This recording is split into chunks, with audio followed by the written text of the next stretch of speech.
Overview. What is an acetabular fracture? An acetabular fracture is a break in your hip socket.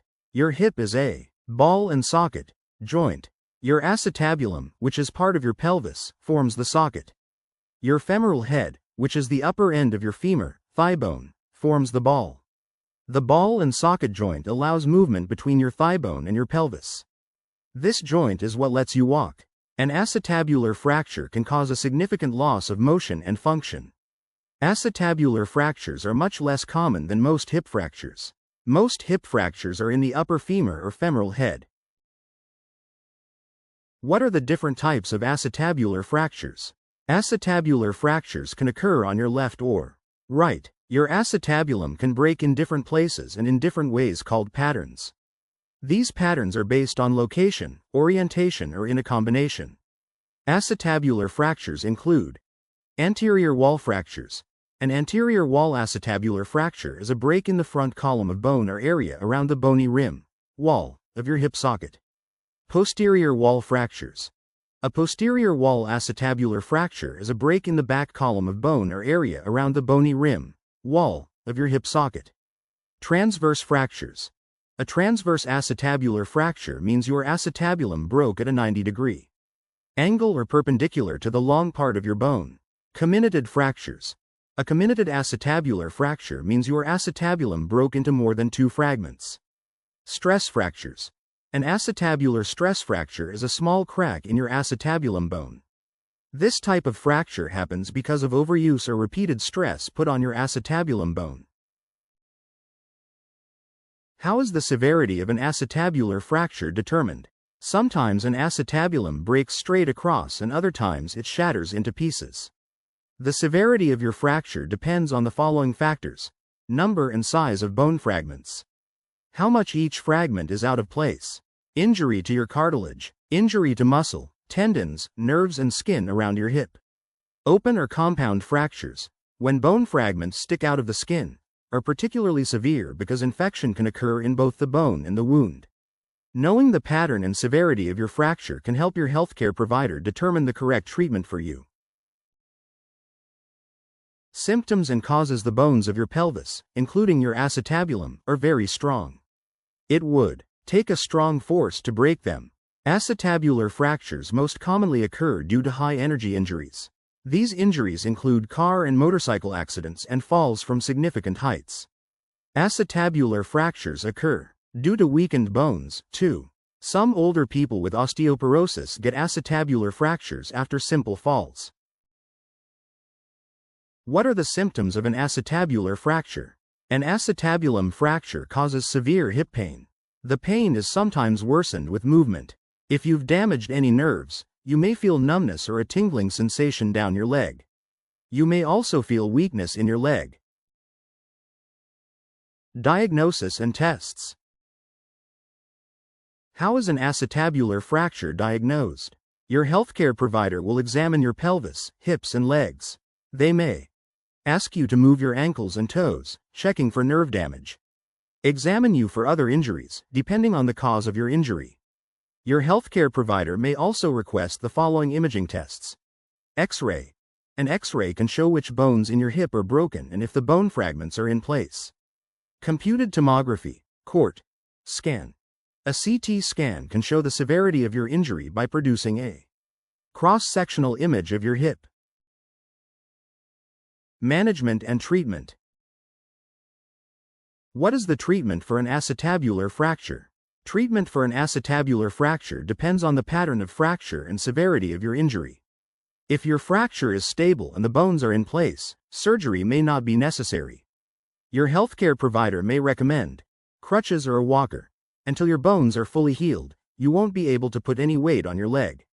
You may be on crutches or a walker for up to 12 weeks. Leg positioning device. Your healthcare provider may want to restrict the positioning of your hip. You may use an abduction pillow or knee immobilizer to keep your hip in place. Pain relievers. Your healthcare provider may prescribe a medication to help with the pain. Anticoagulants, blood thinners. Your healthcare provider may prescribe blood thinners to reduce the risk of blood clots forming in the veins of your legs. A surgeon needs to repair most acetabular fractures with surgery. Depending on the pattern and severity of your injury, your surgeon may perform open reduction and internal fixation, ORIF. With an ORIF, your surgeon puts the bone fragments back in place. A surgical anchor holds the fragments together until the bone heals. Total hip replacement. If your acetabulum is weak or too damaged to repair, your surgeon may perform a total hip replacement. With a total hip replacement, your surgeon removes the damaged hip and cartilage and replaces them with artificial parts. What are the complications of an acetabular fracture? An acetabular fracture can cause difficult complications. These include post-traumatic arthritis. Cartilage covers your acetabulum bone. When you injure your acetabulum, you also injure the cartilage around it. When your cartilage becomes uneven, it can lead to wear and tear in the joint. This can cause arthritis, avascular necrosis or osteonecrosis. Acetabular fractures can interrupt the blood supply to your acetabulum bone. Without the correct blood supply, your bone cells die. This can make your bone collapse. Infection. Infections can occur around the site of your incision or deep within your wound. Deep infections usually require surgery to clean the wound. Blood clots. Since you won't be able to walk right away after surgery, the normal amount of blood flow in your legs will lessen. This increases your chance of blood clots. Sciatic nerve injury. Your sciatic nerve passes near the back of your hip socket.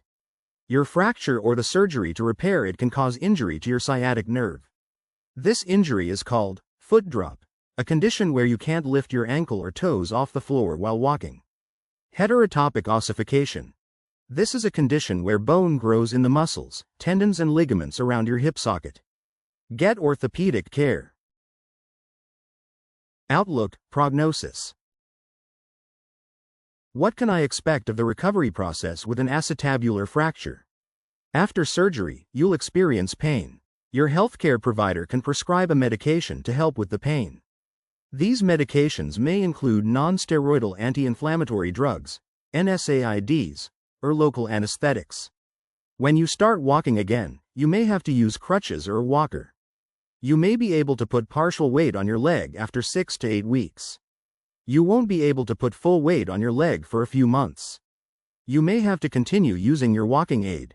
Your healthcare provider may recommend early physical therapy to begin moving your hip again. Exercise can help build strength and endurance in your hip. Over time, your healthcare provider may allow additional low-impact exercises such as swimming or riding a stationary bike. You won't be able to engage in more physical activity for 6 to 12 months. Living with. What is life like after an acetabular fracture? Your outcome will depend on the pattern and severity of your injury, as well as other factors such as your age and medical history. Long-term complications are a concern after an acetabular fracture. Arthritis in your hip is of particular concern because of the cartilage surrounding your hip socket. While some people return to normal functioning, many people don't return to the same level of activity they participated in before. Additional common questions. How long does it take for an acetabular fracture to heal? It takes 8 to 12 weeks for an acetabular fracture to heal. The outcome varies depending on the severity of the fracture, type of fracture, any other injuries sustained, your age, health history and smoking status. Smoking can hinder the healing process and also increases your risk for complications. Can an acetabular fracture heal on its own? If your fracture is stable and the bones are in place, surgery may not be necessary. However, you will still need non-surgical treatment from a healthcare provider. This may include recommendations for walking aids, positioning aids and medications. How long is acetabulum surgery? Surgical time varies by the severity of the fracture and may range from 2 to 6 hours. An acetabular fracture is a painful injury usually caused by a high-impact accident, but it sometimes occurs due to weakened bones caused by osteoporosis. If you have an acetabular fracture, you should see your healthcare provider right away. Acetabular fractures usually require surgery to repair. Acetabular fractures are severe injuries, and they also come with a likelihood of complications. Talk to your healthcare provider about the best treatment and recovery plan for you. In time, you may be able to get back to the activities you enjoyed before your injury. From sudden injuries to chronic conditions, orthopedic providers can guide you through testing, treatment, and beyond. Get orthopedic care.